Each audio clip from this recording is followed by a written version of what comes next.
I hired a man to protect me, not knowing he was the mafia boss. He arrived 10 minutes late, stepping in with eyes like ice and a voice that made my heart stop. "If you hire me," he said, "you must be ready to be watched, controlled, and if necessary, killed." I thought he was joking. No one says something like that in a normal job interview. But he didn't laugh. His name was Damian Costa. I only learned that later, when I discovered the bodyguard I had hired was the head of the Costa Syndicate, a mafia network wanted across 2 continents. Back then, I was just Ava Sinclair, a cybersecurity specialist trembling after a string of anonymous threats. I thought he would protect me from the darkness outside. I didn't know. He was the darkness I'd been running from. My hands shook as I stared at the screen that night, the message glowing like a burn mark. "Your enemy isn't out there. It's inside you." I'd been hacked 3 times in a week, passwords changed, files gone, someone watching through my own webcam.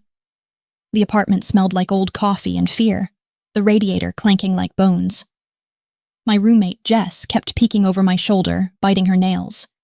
"Ava, you need help, like real help, not the cops, they take forever." So I posted the ad on a private board, nothing fancy, just "need personal security, discreet, cash." Responses trickled in, mostly creeps or ex-cops with beer guts. Then his came, 1 line. "I keep people alive. Meet tomorrow, noon, your place." No name, no photo. I should have deleted it. But the next hack hit while I slept. My bank alert at 3 a.m. Someone trying to drain what little I had. I hit reply before I could think. He showed up in a black coat, collar up, no smile. Knocked once, firm. I opened the door a crack, chain still on. "You Ava?" Voice low like gravel under tires. I nodded, heart punching my ribs.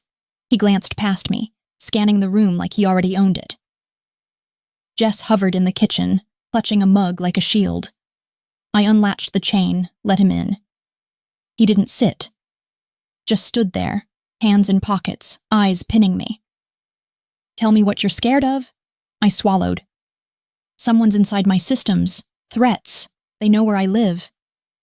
He tilted his head. "I don't save people. I keep them from destroying themselves." Jess snorted from the doorway. "Ava, did you just hire a hitman to protect you?" He didn't even look at her. I asked for references, background check. He slid a card across the table, blank except for a phone number. "You don't need to know who I am, just know no one touches you." I stared at the card. Something in his tone made the room smaller. I paid him half up front, cash from the safe under my bed. He pocketed it without counting. "Pack a bag. You're not staying here tonight." Jess's eyes went wide. I grabbed my laptop, a hoodie, and followed him out like a sleepwalker. The first time he left me alone in the motel, I sat on the edge of the bed and peeled off my socks, noticing the blisters from running in wet shoes the night before. I pressed my thumbs into the raw skin, wincing, then opened my laptop to run a trace on the blank card's number. The search bounced through 7 countries before hitting a wall, encrypted military grade. I slammed the lid shut, stood up, and paced the narrow strip between the bed and the TV, counting steps to keep from screaming. When he returned with takeout bags, grease staining the bottom, he set them on the dresser without a word. I snatched the fried rice, shoveled it in with the plastic fork, chewing so hard my jaw ached. He watched from the doorway, arms folded until I dropped the fork and wiped my mouth with the back of my hand. "You eat like you're angry at the food," he said. I met his eyes, rice still stuck to my lip. "Maybe I am." He gave the smallest nod, like he filed that away. "Hey, if this is hitting you already, the fear, the not knowing who to trust, do me a favor real quick. Open your phone, hit that like button, drop a comment below about the scariest moment you've ever felt watched, and subscribe so we keep walking this road together. It means the world." Okay, back to it. We drove in his black SUV, windows tinted so dark I couldn't see out. He didn't speak. Just drove. One hand on the wheel, the other resting on his thigh like it was used to holding something heavier. I kept glancing at him, trying to read the silence. Finally, I asked, "Where are we going?" "Somewhere they can't track." I hugged my laptop to my chest. That first night, he put me in a motel off the highway, paid cash, told the clerk I was his sister. He slept in the chair by the door, coat still on, eyes open every time I woke up gasping. Morning came gray and wet. He handed me a burner phone. "Only call me on this." I asked his name again. He paused, like the word tasted bad. "Call me D." "Just D." I nodded, too tired to push. Days blurred. He shadowed me to work. Some cubicle in a glass building, where I traced digital ghosts for insurance companies. He waited in the lobby, reading newspapers he never turned the page of. At night, he drove me to safe houses that changed every 48 hours. I started searching for him online when he stepped out for coffee. Nothing. No driver's license, no socials, no arrests. Like he'd been erased. One night, I typed variations of his voice into search bars, Italian accent under the English, faint but there. A forum popped up, dark web stuff. Whispers about a man called Costa. I bookmarked it, heart racing, and closed the laptop before he came back. On the 7th safe house, a brownstone with peeling wallpaper, he cooked eggs in a cast-iron pan that looked older than me. I leaned in the doorway, arms crossed tight, watching the way he cracked each shell with one hand. Precise. No wasted motion.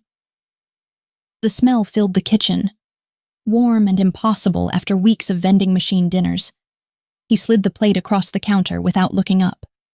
I picked up the fork, stabbed a yolk, watched it bleed yellow. He poured coffee into 2 chipped mugs, pushed one toward me. I wrapped both hands around it, letting the heat burn my palms. "You always cook for people you're paid to watch?" He shrugged, sipped his own. "Keeps my hands busy." I took a bite, chewed slow, then set the fork down. "My dad used to make eggs like this on Sundays." He didn't answer, just scraped the pan clean with the spatula, metal on metal ringing sharp. He left the kitchen light on that night, a single bulb swinging gentle from its cord, and I found him at the table counting bullets into a magazine. Click, slide, click, slide, the brass catching the glow like tiny suns. I pulled out the chair opposite, sat, and watched his fingers move without error. When the mag was full, he set it down, picked up another, started again. I reached across, placed my hand over his, stopping the motion. His skin was warm, calloused, a faint tremor under the steady. He didn't pull away, just looked at my hand, then at me. I slid my fingers between his, squeezed once. He squeezed back, harder, then let go and resumed loading. The bulb flickered, steadied. I stayed until the last round seeded with a final snap. I woke to the sound of rain on the tin roof of the next safe house, a cabin miles from anywhere, and found him outside splitting wood with an axe that looked too heavy for the task. Each swing buried the blade deep, wood exploding into chunks that flew like shrapnel. I wrapped a blanket around my shoulders, stepped onto the porch, bare feet cold on the boards. He didn't stop, just kept swinging, sweat mixing with rain on his forehead. I picked up a split log, carried it inside, stacked it by the fireplace. He followed with an armload, dropped them with a clatter, then knelt to build the fire. Sparks caught, flames licked up, and he sat back on his heels, watching the glow. I sat beside him on the rug, knees touching. He handed me a marshmallow from his pocket, skewered it on a straightened hanger. I held it over the fire until it blistered brown, blew it out, and bit in, sugar sticking to my teeth.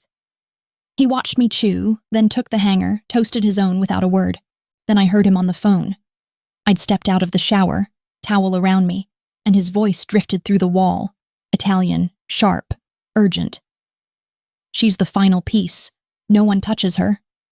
I froze, water dripping on the tile. Final piece of what? That night I waited till he thought I was asleep, then slipped out the fire escape. Barefoot, hoodie up. I followed the glow of his cigarette 2 blocks down. He met 3 men in suits under a broken streetlight. Guns glinted. One handed him an envelope thick with cash. He spoke low, but I caught my name, Ava Sinclair. My knees buckled. I ducked behind a dumpster, breath fogging in the cold. When they left, I ran back, climbed the escape, crawled into bed shaking. Morning came. He was making coffee like nothing happened. I confronted him in the kitchen, voice steady even though my hands weren't. Who were those men? Why did they say my name? He set the mug down slow. You followed me. Not a question. I lifted my chin. Tell me or I walk. He studied me a long beat. Then, I'm not protecting you because of a contract. I'm protecting you because of what you're holding.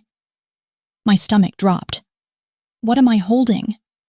He leaned in, voice barely above a whisper. The activation code to your father's offshore account. The account used to launder my empire's money. The room spun. Dad died in a fire when I was 19. They said arson, but no suspects. I was the only one who walked out. I whispered, the first attack wasn't on me, it was on you. He nodded once. I backed away till the counter hit my spine. You used me. No, he said. I kept you breathing. His men showed up the next day. 3 of them, crowding the safe house living room, smirking at my thrift store jeans and messy bun. One with a gold pinky ring nudged the other. Just an office girl thinking she could be a queen? Another laughed, deep, mean. Look at her. Thinks she's special 'cause the boss keeps her on a leash. I waited for Damien to shut them up. He didn't. Just stood by the window, arms crossed, face blank. Heat crawled up my neck. I grabbed my bag, slung it over my shoulder. Guess I'm not worth the breath. I walked out, didn't look back. 2 blocks later, my phone buzzed. Accounts frozen, location sharing forced on. I hurled it at the pavement. His SUV pulled up slow, window down. Get in. I kept walking. He idled beside me. You said you'd protect me, not imprison me. He sighed, the first crack I'd heard in his voice. I locked you in the cage because outside they want to kill you. And I don't allow anyone else that privilege. I stopped. Rain started, cold needles on my skin. I got in. I spent the next afternoon in the compound's server room. Door locked from the inside. Fingers flying across 3 monitors at once. Lines of code scrolled like rain on glass. And I hunted the ghost transaction that linked Dad's name to Costa's. My coffee went cold beside me, lipstick smearing the rim. When the match finally pinged, I leaned back, chair creaking, and stared at the screen until the numbers blurred. The timestamp was the day before the fire. I printed the page, folded it small, tucked it into my bra like contraband. Damien knocked once, entered without waiting. He took one look at the printout in my hand, eyes narrowing. I held it out, fingers steady. Explain this. He took it, scanned, then crumpled it slow, knuckles white. Your father moved the money to keep you off the books. I stepped closer, close enough to smell gun oil on his jacket. And you let the building burn anyway. He met my stare, jaw tight. I was too late to stop the match. In the compound's armory, shelves lined with rifles gleaming under fluorescent hum, I picked up a small pistol, weighed it in my palm. Damien entered behind me, boots echoing, and took it from my hand without asking. He checked the chamber, slid it back, then pressed it into my grip again. Hold it like this, he said, adjusting my fingers around the grip. I raised it, aimed at the paper target downrange, arms shaking. He stood behind me, hand over mine, steadying the barrel. Breathe out, squeeze. The shot cracked, paper tearing center mass. I lowered the gun, ears ringing, and he nodded once. I set it down, flexed my fingers, picked it up again. He watched as I fired 5 more rounds, each closer to the heart. The parking lot ambush came on a Tuesday. I was grabbing groceries, stupid, normal things like milk and bread. 2 men in ski masks rushed me, one with a knife, the other reaching. I screamed, dropped the bags, eggs smashing yellow on asphalt. Then Damien was there, a blur of black coat and fury. He took the bullet meant for my chest, spun, put 3 in the first guy, 1 in the second's knee. They dropped. He staggered, blood blooming dark on his shirt. I caught him as he went down, knees hitting pavement hard. Easy, easy. My hands pressed the wound, slick and warm. Sirens wailed distant. I ripped my hoodie, packed it against the hole. His eyes found mine, glassy but fierce. Keep pressure. I nodded, tears mixing with rain. Later, in the safe house bathroom, I cleaned the wound with vodka and shaking hands. He sat on the tub edge, shirt off, skin inked with old scars. One caught the light, a raised S, jagged, like it had been carved with a broken bottle. My breath hitched. I'd seen that mark before, in Dad's case file, burned into a beam at the warehouse. I traced it with a trembling finger. You were there. He closed his eyes. Your father pulled me out of the flames. I owe him my life, and now I'm repaying the debt by protecting his daughter. The room tilted. All this time I thought he chose me. He was paying a debt to a dead man, Julian texted the next week. My ex, all polished charm and lies. Ava, I heard you're in trouble. Let me help. Coffee? I should have ignored it. But I was raw, needing something familiar. We met at the old diner where we used to split fries. He looked good. New suit, CEO watch, smile that used to make me stupid. Ava, you look tired. I shrugged. Been a rough month. He leaned in, voice syrupy. Leave the thug. Come with me. I can keep you safe. I laughed, bitter. You don't even know what safe means. His eyes flickered. Next day, feds kicked in my door. Agent Rivera, badge flashing, cuffs ready. Ava Sinclair, you're under arrest for digital crime conspiracy and money laundering. They showed me footage, me, or someone who looked like me, transferring millions to Costa accounts. I stared at the screen, numb. Damien never came. In the holding cell, concrete cold under my bare feet, I whispered to the wall. I'm just a pawn between 2 men who play God. I sat on the metal bench, knees pulled to my chest, counting the cracks in the floor until the guard changed shifts. The new guy left his keyring dangling from his belt when he bent to pick up a dropped pen. I slid off the bench, silent, palmed the smallest key, and pressed it into the soft skin under my watch band. Hours later, when the lights dimmed for count, I worked the lock with a bobby pin I'd twisted from my hair. The click sounded like a gunshot in my head. I eased the door open, slipped into the corridor, heart slamming against bone. Fluorescent lights buzzed overhead as I padded barefoot past empty offices, fingers trailing the wall for balance. At the evidence locker, I used the stolen key, pulled my confiscated laptop, and tucked it under my shirt. Alarms stayed silent. Someone had cut the feed. I didn't stop to wonder who. But cells have outlets, and outlets have ports if you know where to look.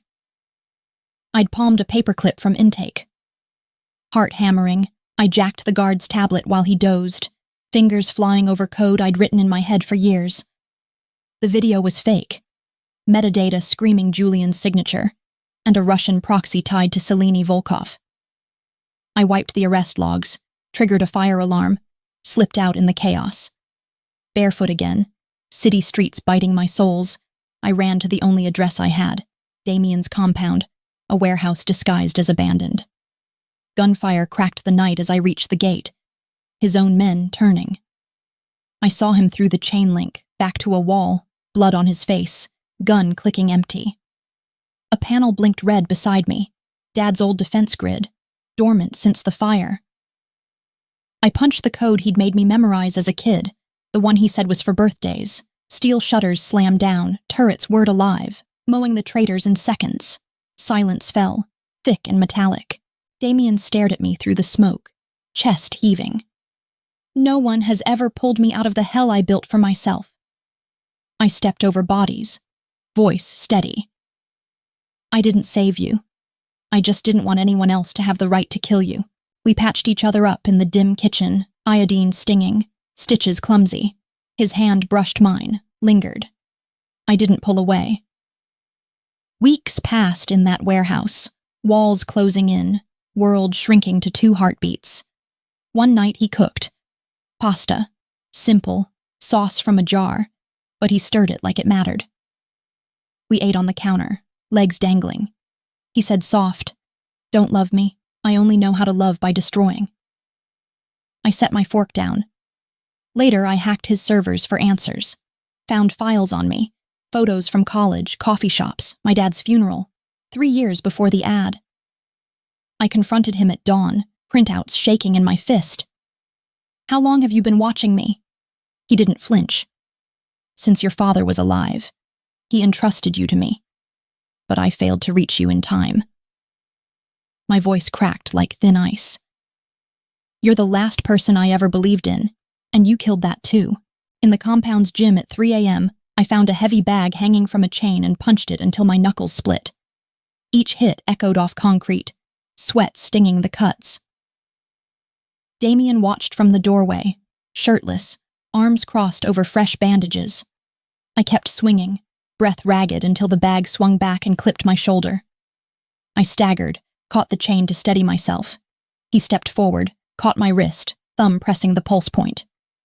"You'll break your hand." I yanked free, chest heaving. "Good, maybe then I'll feel something real." He let me go, stepped back, and held the bag steady while I hit it again, slower, controlled, until the rage ebbed into exhaustion. I slid down the wall, sat on the mat, head between my knees. He tossed me a water bottle, sat beside me without touching. We stayed like that, until the overhead light flickered off. I found an old vinyl player in the attic of the warehouse, dust thick on the lid, and carried it down to the main room. Damien looked up from cleaning his gun, eyebrow raised as I plugged it in, needle scratching across a record labeled only with a faded rose. Music filled the space, slow horns and a woman's voice singing in Italian about lost summers. I closed my eyes, swayed in place, arms loose at my sides. He set the cloth down, stood, and held out his hand. I took it. Let him pull me close, his palm warm on my lower back. We moved in small circles, boots scuffing concrete, the song wrapping around us like smoke. His chin brushed my hair, breath steady against my temple. When the record ended with a click, he didn't let go right away. I stepped back first, cheeks hot, and turned the player off. Julian took me from a gas station, needle in my neck before I could scream. I woke zip-tied in a warehouse that smelled like rust and bleach. He paced, phone to his ear. "Tell Costa to come alone or she loses fingers." Damien walked in 20 minutes later. One gun, no backup. Julian laughed. "Hand over the syndicate or watch her bleed." Damien's eyes met mine, steady, sorry, fierce. Then he moved, faster than light. 2 shots. Julian dropped, blood pooling black under fluorescent buzz. Damien cut me free, pulled me into his chest, heart hammering against mine. I just killed what's left of me, to keep what's still alive. You. I looked at Julian's body, at the red on my white dress, and felt the world crack open. Celine came for us next. Her men snatched me from a safe house while Damien showered. They beat me with phone books, hurts like hell, leaves no marks for court. She made me watch a live stream, Damien on his knees, gun to his head. "Mafia love is a curse," she purred in my ear. "It never ends with mercy." I gave her codes, voice flat, fake ones. Her empire's banks lit up in flames across 3 continents, accounts zeroed, servers fried. Her scream echoed as feds stormed in, tipped off by my silent alarm. I walked out bloody but breathing. I stood in the wreckage of Selene's server farm, smoke curling from melted racks, and kicked a hard drive across the floor. It skittered, cracked open, spilling circuits like guts. Agent Rivera stepped through the haze, gun drawn, then lowered it when she saw my face. I held up the drive, crushed it under my boot. She holstered her weapon, pulled cuffs from her belt, but I was already walking past her. Outside, dawn bled pink over the water, and I threw the remnants into the river, watching them sink. My phone buzzed. Unknown number. 1 text. Boat leaves in 10. I didn't look back. In the safe house mirror the morning after Julian's death, I cut my hair with kitchen scissors, strands falling like black snow onto the sink. Each snip echoed, uneven chunks framing my face. Damien leaned in the doorway, arms crossed, watching without comment. I met his eyes in the reflection, kept cutting until it barely brushed my shoulders. He stepped forward, took the scissors, trimmed the back straight with steady hands. I turned, touched the fresh ends, then his cheek. He caught my wrist, held it there a second, then let go. I swept the hair into the trash, tied it shut, and carried the bag out myself. They never found Damien's body. I buried an empty casket, wore black for a week, then built Novasec from the ashes, cyber shields for the hunted, the haunted, the ones the law forgot. A year later, I spoke at a conference, voice steady, slides crisp. After, in the shadows by the exit, a man waited. Scar shaped like an S, eyes I'd know blind. He whispered, "Damien Costa is dead, but the man with no name still keeps his promise." I smiled, small, real. "I don't need protection anymore.